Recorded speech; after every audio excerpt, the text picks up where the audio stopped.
It's a very difficult feeling. Try to hide where I'm going on my kids. Trying to feel, to make my mom feel that everything will be fine.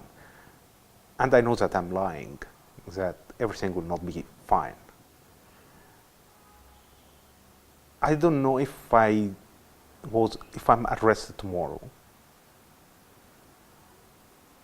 what my wife will tell my kids, and does she will have the courage to tell them that I'm arrested? If she will be in a good situation to lie on them and tell them that your father is not here, he's traveling on a business trip. I've been charged with charges that could put me in jail for 25 years. I will waste a lot of time. My kids will grow up and I'm not with them.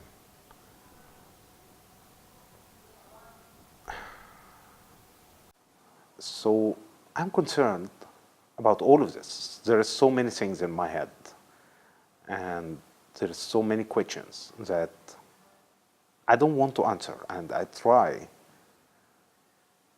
to escape from answering those questions. Because I want to be tomorrow, appear in front of the judge as a strong person, not hesitated, and to be proud of what I've did and everything I've done.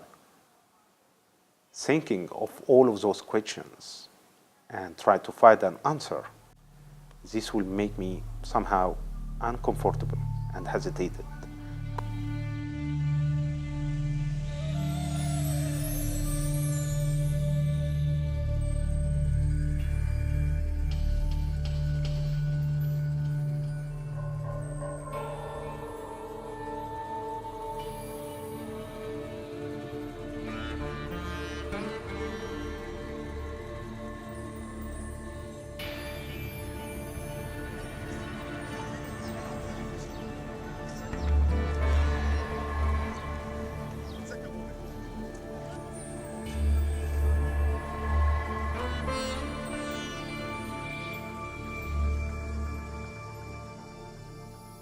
One of the evidence against me was writing the Universal Periodic Review report in 2014. And this is something that I proudly told the investigator that, yes, I wrote this report. And I am very proud of all the efforts that have been done in this report. This shows that the Egyptian government does really care about its international image. They want their narrative to be dominated, and no other narrative or no other discourse of what's happening in Egypt. With every terrorist attack, there are more repercussions taken by the government, and I'm afraid that those repercussions is not targeting the real threat, which is the Islamist radicals group, but it's targeting the peaceful groups, human rights defenders, political parties. I'm afraid that the government is taking an opportunity to make their hand more tight and strong over the society, to declare the state of emergency, to pass new, very repressive laws, to arrest more people.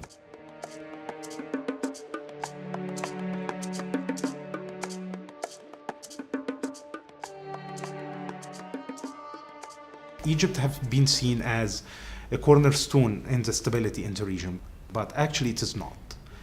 This regime are fueling radicalization in the country, providing the Islamist radical groups more soldiers by preventing justice, by preventing equality, by closing all the civic spaces.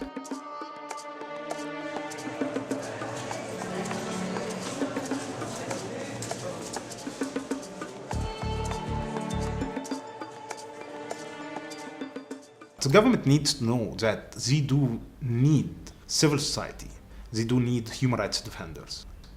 We are not the enemy of any government. We are not the enemy of anyone. We are just like an alarm for the government that things are not going good and things are not running smooth.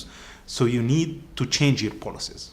The most important thing is not the military or the security solution, but it's justice, respecting human rights, gives the people another alternative than the radicals have.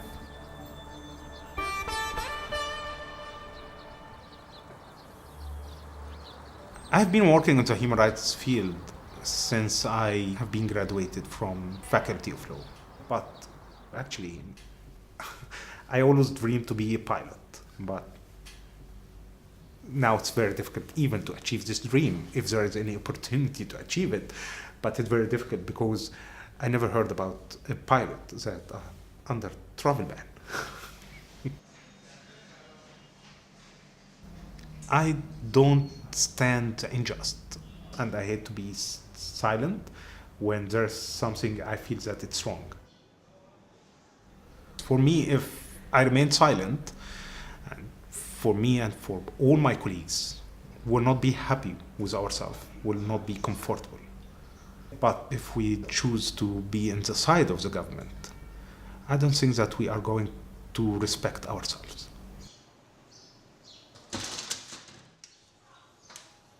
I know from the very beginning when I started to work in the human rights field under a totalitarian regime like Mubarak's, that in the end of this path, there is a consequence. There will be some kind of price. We are going to spend a good amount of our lives in prison.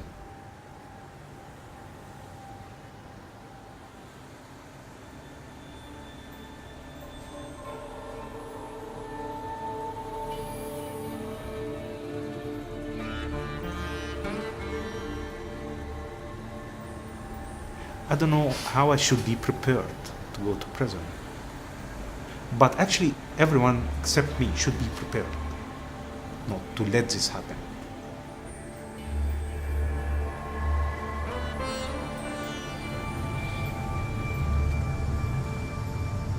But I feel that I will be arrested sooner or later. I never ever thought of leaving the country because it's better for me to fight more here in Egypt in order to get a better life. The success that we are achieving, it's in very, very difficult circumstances. So although all the circumstances around you is not encouraging, but this is something that give us a reason why we should continue. Seeing a lot of young generation talking about the universality of human rights and talking about the right to know, the flow of information, freedom of association, freedom of assembly. There is a lot of solidarity from different groups, from political parties, from human rights organizations, from public figures. This is actually the fuel that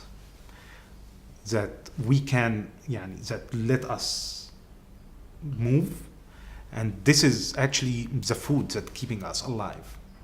And even if we know very well that we will not have a happy ending, and most probably this will be something dramatic, but at least we will be very proud of what was achieved and what was achieved by the human rights movement in Egypt since 1984 till now.